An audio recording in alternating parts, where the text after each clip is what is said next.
xibaar yu wér te wóor ca tàng ba abonnez-vous pour ngeen di mën di jot suñuy vidéo. dal leen ak jàmm seen chaîne bi di Buzz 221 HD kii di Jean Paul Diaz di papaay Barthélémy Diaz ñëpp ci taskati xibaar yi te dañoo daal di xëy daal di fësal que ne dafa daal di génn àdduna ba information boobee daal di wër ci réseaux sociaux yi ba daal di am akub ngandam buzz waaye si li ni mel nag buñ sukkandikoo ci Pape Souaré mi nga xam ne moom mooy chargé de communication ci ex-maire bii di Barthélémy Diaz kookee daal dinay xamal sénégalais yi que ne information boobee ñu doon tas ci jëmm kookee di Jean Paul Diaz du akub information bu wër maanaam kii di Jean Paul Diaz di papaay Barthélémy Diaz ba tey moo ngi dund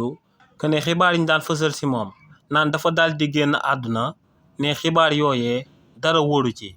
ne kookee di Jean Paul Diaz di papaay Barthélémy Diaz dara dalu ko feebar dalu ko ne moo ngi wërgu yaramam te moo ngi nekk